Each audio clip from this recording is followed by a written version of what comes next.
Hello readers, and welcome to an Arcadian Rhythms spotlight on Quadrant. Regular readers of Arcadian Rhythms will probably be aware that we don't often do videos. We lean towards the written word as that's what we've done for over 4 years now.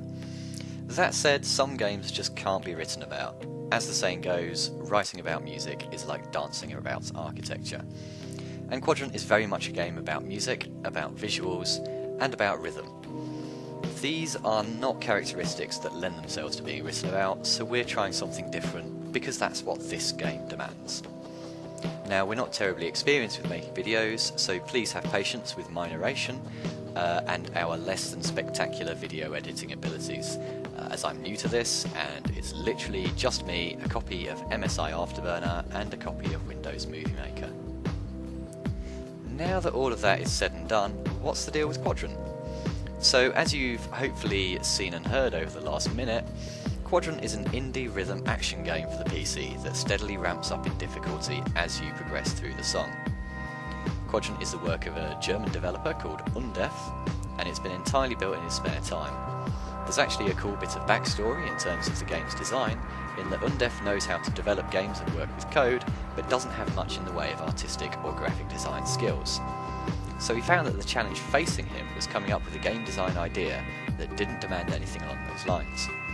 What he's done instead is develop a game that uses a fairly simple visual starting point and applies effects to that, which produces something very cool. And visually Quadrant is impressive. If you didn't know that bit of background, you'd probably not guess from what you've seen that this was a game made by a person who admitted to not having great artistic abilities. And just to emphasise, at this point in the video, the game still looks quite simple, but we're just about at a point where the game gets more visually complex.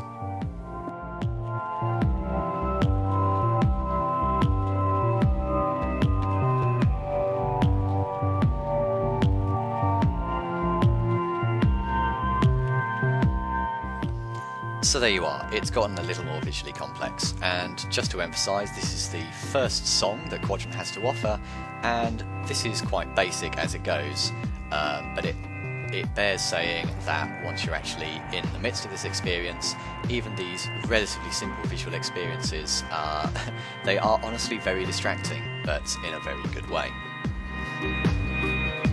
So the whole principle of Quadrant is that it draws players into a state of almost synesthesia. What is synesthesia? Let's turn quickly to a convenient Wikipedia definition. It is, quote, a neurological phenomenon in which stimulation of one sensory or cognitive pathway leads to automatic involuntary experiences in a second sensory or cognitive pathway. So far, so Wikipedia. So a famous way of describing synesthesia is the idea of smelling colours or something along those lines. So to look at it another way, a synesthete might hear a particular sound and involuntarily visualise something else entirely. Now this is quite an odd thing and it's not hugely well understood, although research continues. Now Quadrant isn't really about exploring what synesthesia means in a psychological or neurological sense.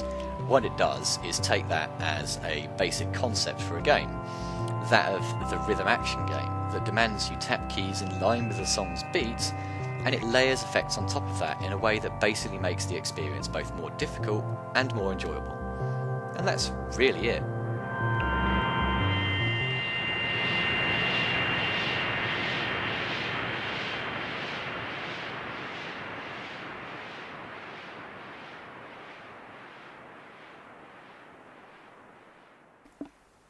So as you can see, I've made it through an entire song and achieved a rank A, which is the highest rank I've achieved on that song so far, despite the fact that I missed a beat right at the very beginning. Now, Quadrant has very minimalistic gameplay. There are 4 keys that you tap, each corresponding to one of the 4 quadrants that you've seen, and all you really need to do is hit them at the right time, and ideally as close to the beat as possible. You've probably played a rhythm action game, and you probably get the basic idea. Now, this is a game that does judge you quite harshly if you fuck up. It's not a particularly gentle or forgiving game, but that's fine.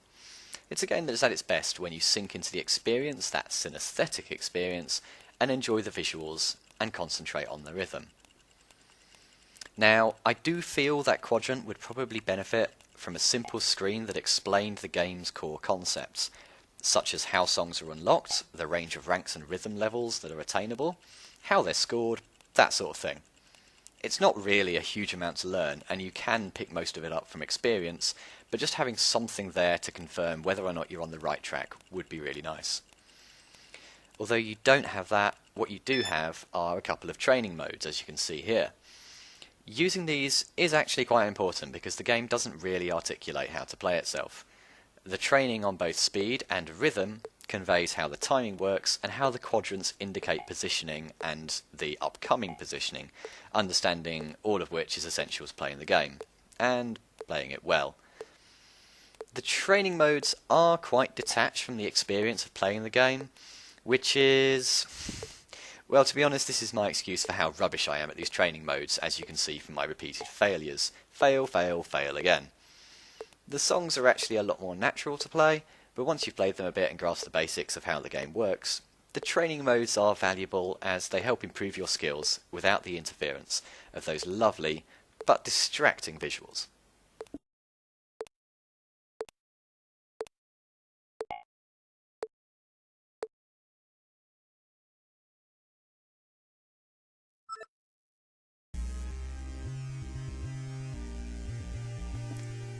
Quadrant pulls you in two directions in a way, and doing well and enjoying it is about kind of navigating a gap between the two.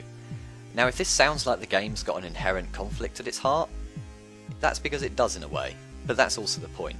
This is why it's a game and not a screensaver. Hopefully what you've seen and heard whilst I've been talking has given you some idea of how this game works really well, but I do think that you have to try it out to learn that, and there is a demo so you can do that. The written word really doesn't convey the experience of playing, which is why we've made this video, but to be fair, a video doesn't really either. You've not got any idea of the buttons that I'm pushing, the timing and the tactility of pushing them, or the way that my head is bobbing and my body is swaying as I play and I get into the zone of the song. Now obviously I'm recording this separately to playing. This is a game that you get completely absorbed into as you play, and trying to narrate anything sensible whilst playing is not going to work. You're either going to play really badly, or you're going to talk complete gibberish. Gameplay is actually really minimalistic, aside from the visuals and the sound, and this is as it should be really. It would be hugely distracting to have perfect and well done or whatever flashing up on the screen after every tap. However, it does also mean that aside from general success or outright failure, it's tricky to get feedback on how well you're doing. It's almost at the point where it would be beneficial to have someone next to you confirming whether your button presses are on or off rhythm. Or alternatively, you could do what I do and just enjoy sinking into the game and the song, and you can look at how well you did afterwards.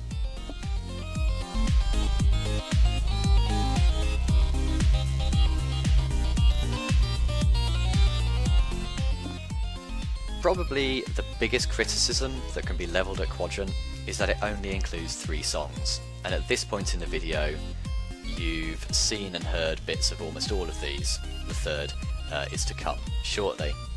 But let's just put this into perspective. This is an indie game built in someone's spare time that has an impressive amount of care invested in every small part of those 3 songs. Every animation and every transition is fluid and beautiful. And 3 songs doesn't mean that you'll play this and be done with it when you've beaten every song. Replaying and revisiting songs to do better is a pleasure because the experience is just so much fun. And if you're anything like me, you'll fail at the first song a bunch of times before you actually finally make it all the way through and achieve a high enough rank to unlock the next. That said, I do hope that Quadrant does well enough that its developer decides to introduce new songs, whether or not they have unique new animations. Anything more to explore and experience in Quadrant is something I'd love to see. Once all is said and done, this is a game about making a deeply memorable and enjoyable experience, and more of that can only be a good thing. I've run out of words, so enjoy the rest of this song as well as my impending failure, and also after this there is an additional song in which you can also enjoy my abject failure. Now I do hope that you give Quadrant a try for yourself. I've included a link to the demo in the video description, and I also hope that you've enjoyed this short review. Thanks very much for listening.